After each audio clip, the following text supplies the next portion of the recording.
Hello, friends and beautiful people. Today we are going to talk about the how and why of mullein. Mullein to some is a weed, but to us it is a medicinal plant. Now, before I go on, I'd just like to say that my video is for entertainment purposes only. I am not a doctor. If you are having extreme issues, you should probably consult with your physician. That being said, let me tell you about me and mullein. So we harvested some last night.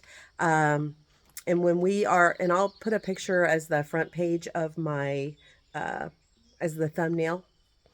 I had some seeds. Hubs forgot to plant them. He was going to take them up on this hill and scatter them because then we wouldn't have to worry about him getting mowed down. And he forgot. He felt really bad. And when he was coming home from the post office, there's an abandoned railroad track, and he saw a bunch of it down through there, pulled over and got me some and brought the bag to me, handed it to me, and then told me that he had forgotten to plant my seeds and hoped that this would work. So it was very sweet, very kind. What we did was I put them all in the sink in cold water, and then I just used my hands and plunged them up and down. Not too rough, but because mullein leaves are a little heavier, you can get a little aggressive in there. And then I rinsed them all off and filled the sink back up and did it again. All you're going to be able to get off with that is a little bit of dirt and some of the insects. You're going to go through and pull out bad spots. But I will tell you, as it's drying, you're going to see more of that dirt and stuff. And what I am literally going to do is go back in and brush it off again. Mullein leaves have hair on them, so it's sometimes confused with woolly lamb's ear. The difference being mullein has one solid stalk that comes right up the middle, and all of the leaves come off of it, where the woolly lamb's ear literally just goes willy-nilly everywhere.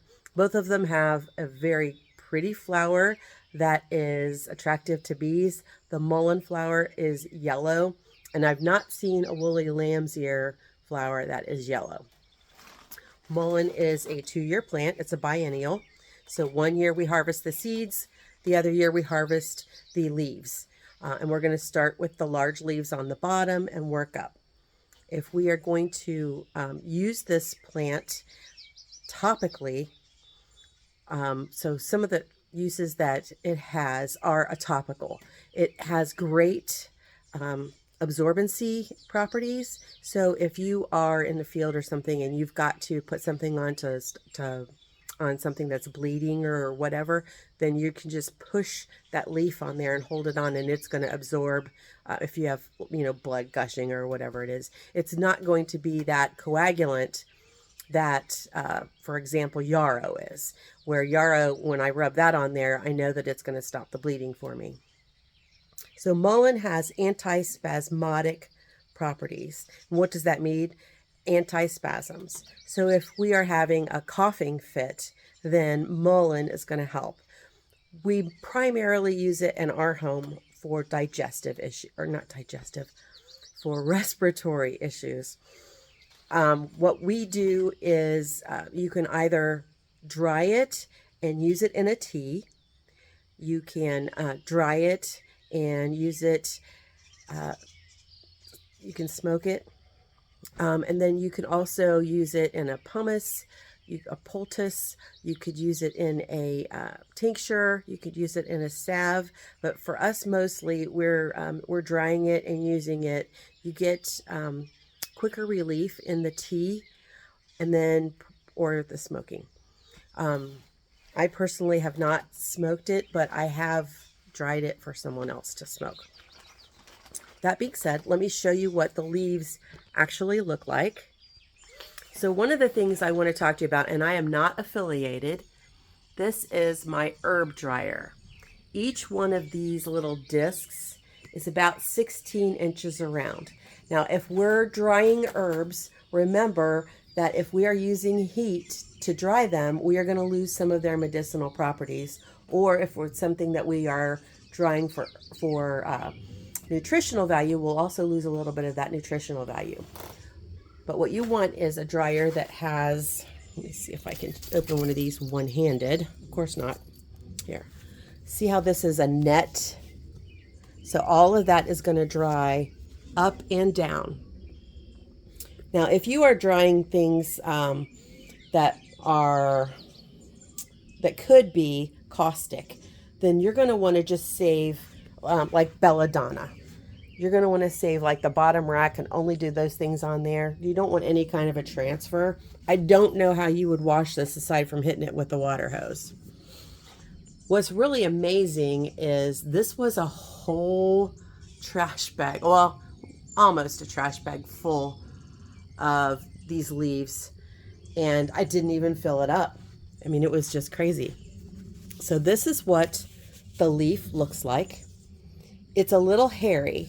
And so what you're going to do is, if you are going to do something where you're going to ingest this, you are going to want to dry it first, because those little hairs could be, not necessarily always, it just depends on the person, but those could be an irritant.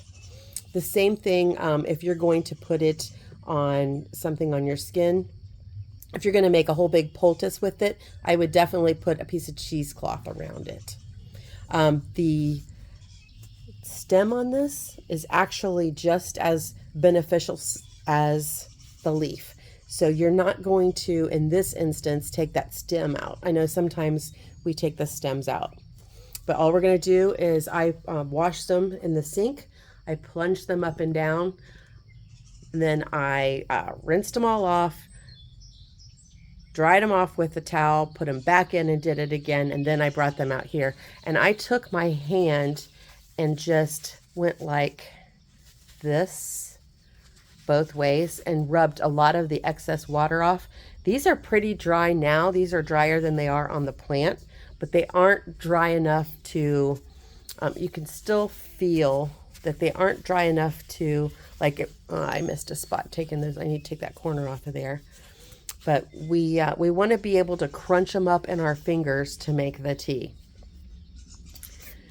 So one thing about mullein, in my opinion, if you're making tea, which we are, first of all, when I dry my herbs, I know some people make tea blends.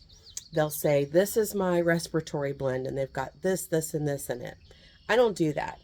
I store mine in canning jars or dark jars.